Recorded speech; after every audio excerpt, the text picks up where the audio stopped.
Revisão da vida toda, últimas notícias e atenção, tivemos um discurso do ministro Luiz Edson Fachin para 2024, mas é claro, sem perder o contexto.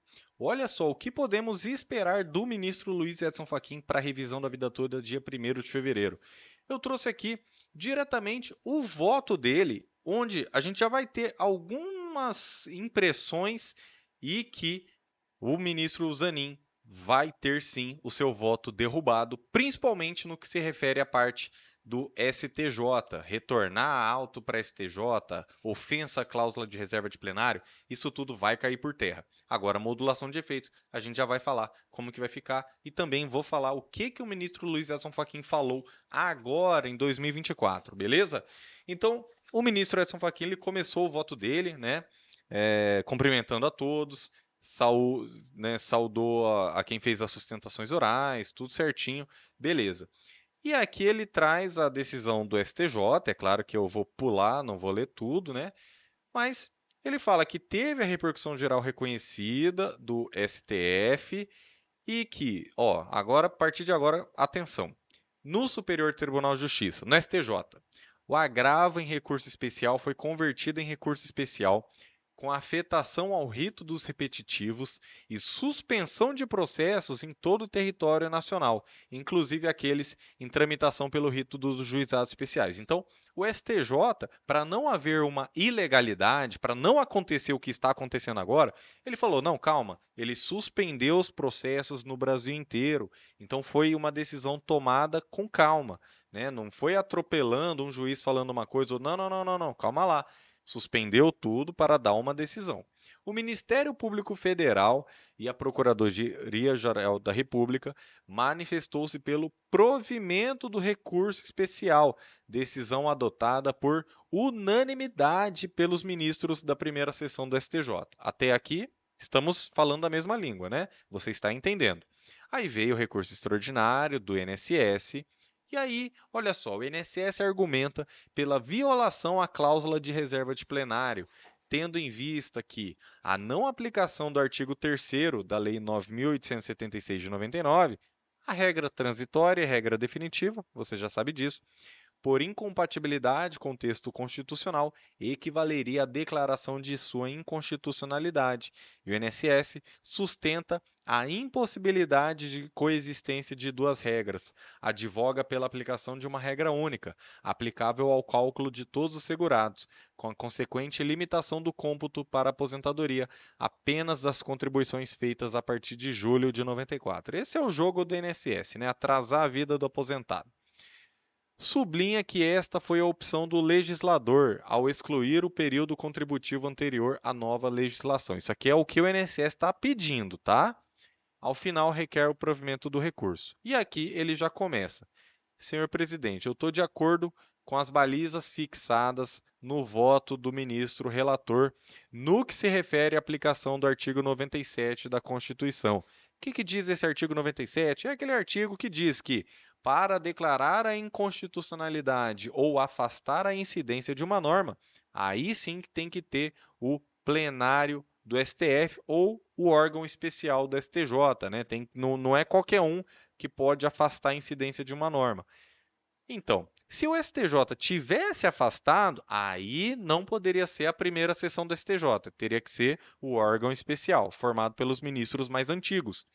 Mas como a gente viu, o STJ, ele resgatou uma regra que o INSS não utilizava. O INSS só utilizava de julho de 94 em diante.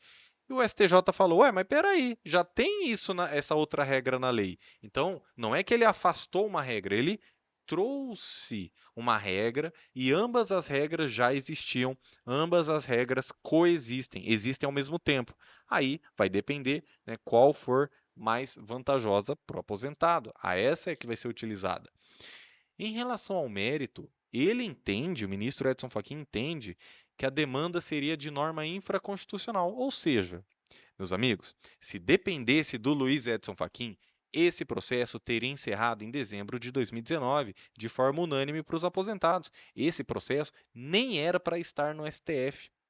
Eu defendo isso também, mas ninguém quis ouvir, né? Aí agora aprendo então, né? Você que é aposentado, eu sei que você está do meu lado, eu estou dizendo o INSS. Aí fica difícil, né, pessoal?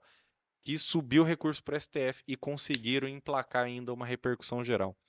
Ele disse, né, que ele compreende a repercussão geral, só que ele fala que está ausente questão constitucional. Ele fala, não, mas ó, é o conflito de leis, é o STJ que tem que decidir, já tinha que ter acabado lá em dezembro de 2019.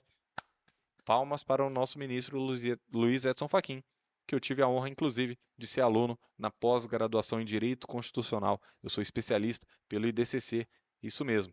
E ele foi voto vencido, né? E também acompanha o ministro relator pelo desprovimento do recurso. Então, vale ressaltar que o tema 1102 versa sobre a aplicação da regra definitiva quando mais favorável do que a regra de transição. Então, veja que não há um afastamento de norma. Por quê? Porque senão seria vai valer uma regra sempre. Mas não, eles estão falando, ó, vai aplicar essa regra quando mais favorável, ou seja, tem que fazer os dois cálculos e aí aplicar a mais favorável. No julgamento do STJ, né, fez constar também em trecho sublinhado pela Procuradoria-Geral da República que a regra de transição somente deve ser aplicada se a regra nova não for mais benéfica, ou seja, 80% dos maiores salários de contribuição resultarem em um salário de benefício maior que a média dos 80 maiores salários de contribuição a partir de julho de 94. 80%, essa regra, não se engane, ela é boa. Por quê? 80% dos maiores salários de contribuição. Quando a gente exclui os números mais baixos, isso aumenta a nossa média. Se você tem uma média assim, ó, 10, 10, 10, 2, 10, 10, 10. A média, qual que é? Não é 10, porque tem um 2 jogando para baixo essa média. Então, quando a gente exclui aquele salário mínimo, aqueles salários mais baixos, isso aumenta a média. A lei é boa, gente. Foi o INSS que errou. E tudo que o STJ e o ministro Edson Fachin estão tentando fazer aqui é aplicar a regra mais favorável para o aposentado. Mas parece que o Zanin e o INSS não conseguem colocar isso na cabeça, né, pessoal? Então, para o desenrolar da demanda, impõe-se verificar o direito ao melhor benefício. Olha aí, direito ao melhor benefício já foi inclusive julgado pelo STF em 2013, né? Questiona-se a possibilidade de aplicação da regra definitiva em detrimento da transitória. E aí fica como? O STF reconheceu a necessidade de se conferir efeitos não retroativos às decisões administrativas que modificam posicionamentos anteriores a fim de dar segurança jurídica. Mas o que, que acontece? A gente está falando aqui que, em matéria previdenciária, o STF também reconheceu o direito do segurado à percepção do melhor benefício, em precedente já citado pelo relator. Ou seja, meus amigos, não cabia ao INSS fazer essa patifaria. O que, que cabia ao INSS? Fazer os dois cálculos e aplicar a regra mais vantajosa. Ó, é a partir de julho de 94 ou é incluindo as contribuições anteriores a 94? Pronto. O STF já julgou isso em 2013. Está aqui no voto do ministro Luiz Edson Fachin. Como que o Zanin, como que o INSS querem falar que houve mudança de jurisprudência? Como que querem limitar o direito aos atrasados? Pessoal, segundo essa decisão do STF, se quer limitar os atrasados, é de 2013 para cá, meus amigos. Não é 2022 nem 2019. Quer limitar os atrasados? Limita de 2013 para cá. Vai receber todo mundo, então, ó. É isso aí, desde 2013, pô, pelo menos. Não estou falando que quem se aposentou só depois de 2013. Eu estou falando que em 2013 houve esse assentamento da jurisprudência. E modulação de efeitos só pode ter quando declara inconstitucionalidade ou quando muda a jurisprudência. Beleza.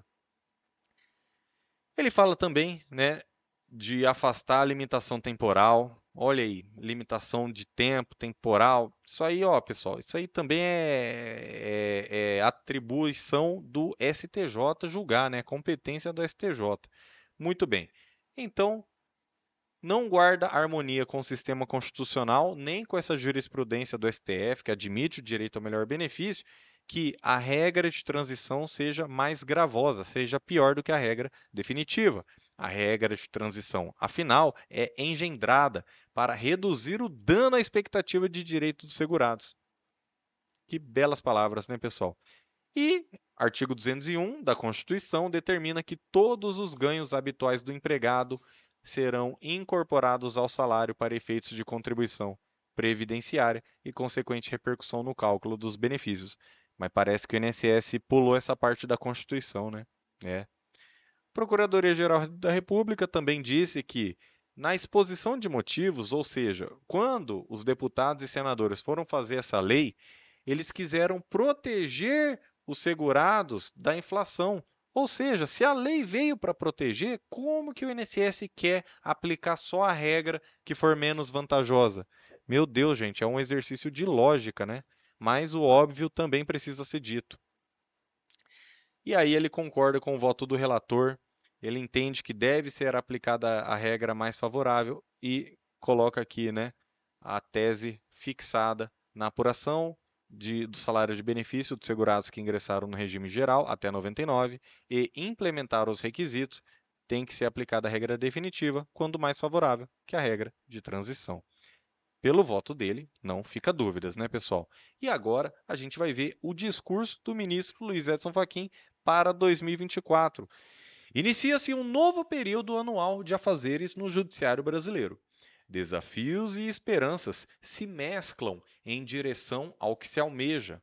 É o porvir a sentinela do horizonte, como denominou Paul Ricoeur. Tem utilidade destacar nesse princípio algumas reflexões, apreensões e perspectivas. Atenção!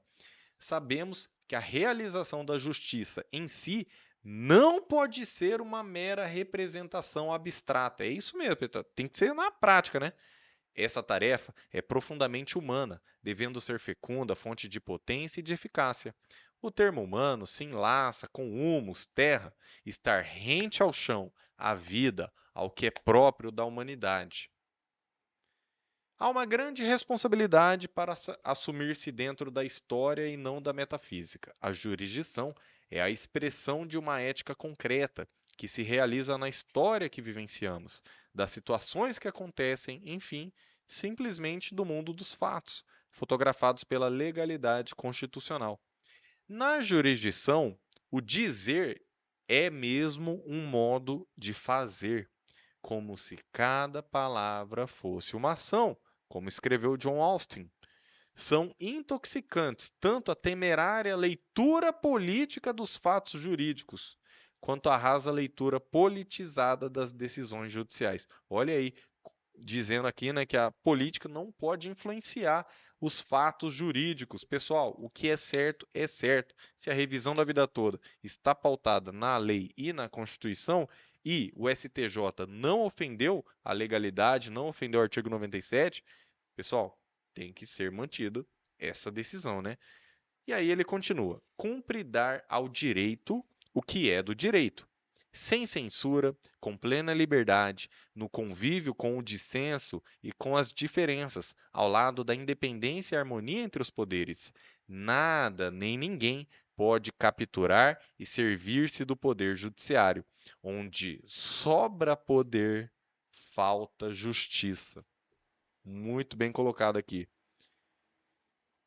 Sem embargo, é sabido existir, na concretude das relações sociais, uma zona cinzenta de fronteira entre direito e política, propícia à instalação de conflitos. Olha aí, direito e política. O caminho demanda viver segundo a justiça e não vergando ao poder. Bem-aventurados aqueles que têm fome e sede de justiça, proclamam o evangelho praticado pelo Papa Francisco, cujas lições sempre são densamente preocupadas com a humanidade, a paz, a diversidade, a tolerância. Bem assim com os pés no chão, a obra jurisdicional não é a da mera especulação teórica, e sim diretamente daquilo que sabe às pessoas de carne e osso. É o judiciário, ciente da responsabilidade que o reveste, um sistema de peritos, juízes e juízas, capazes de adjudicar estabilidade, segurança e ordenação, matéria-prima nas instituições da esfera pública, da sociedade civil e do Estado democrático de direito. Das erosões, resíduos ou anomalias no desempenho desse munus, dessa função, advém mesmo crises e transformações presentemente experimentadas. É certo que a bondade, firmeza e misericórdia também são atributos para quem lida incessantemente com as enfermidades da vida social, com os litígios, com as desgraças humanas que se tornam autos de um processo. Nada obstante, juízas e juízes não devem ser satélites da polarização calcificada que assola a vida contemporânea, tampouco artífices do mundo político partidário. Olha aí, pessoal, os juízes e juízas e ministros do STJ, STF não podem ser satélites dessa polarização de, né, nem artífices político-partidário, ou seja, não podem ser personagens de uma manobra política em um julgamento como este. Que 2024 termine nutrido mais por alentos e que o porvir nos legue uma configuração sócio-histórica com maior confiança no futuro comum, com mediações suficientes para consensos minimamente estáveis e que consigamos nos afastar do limiar de exaustão. Para tanto, é dever interrogante o atuar com desembaraço para preservar o direito, as instituições e os valores da legalidade constitucional democrática, gerando ao mesmo tempo esperança, confiança e legitimidade. O futuro em breve será testemunha da resposta a ser construída. Este artigo foi trazido pelo Conjur, consultor jurídico, publicado originalmente no Correio Brasiliense. Pessoal, belas palavras do ministro Luiz Edson Fachin. E ele coloca, claro, utilizou-se de palavras bonitas, né? Afinal, é alguém com um grande intelecto, votou a favor dos aposentados na revisão da vida toda e não tenha dúvidas que vai votar novamente. E aqui ele já dá um cutucão, uma indireta, falando que o julgamento não pode ser político e que juízes, juízas não podem ser manobra de cenários políticos. Devemos afastar as convicções políticas e votar pelo direito. É isso que a gente tanto defende aqui, porque afinal, pelo aspecto jurídico, não há dúvidas da vitória dos aposentados na revisão da vida toda. A única dúvida que existe é se o lado político vai falar mais alto no dia 1º de fevereiro de 2024. Que Deus te abençoe grandemente. Inclusive, citou o Evangelho. Realmente, veremos a vitória dos aposentados. Precisamos de você aqui. E eu tô com você. E você? Tá comigo? Inscreva-se. Que Deus te abençoe. E até a próxima.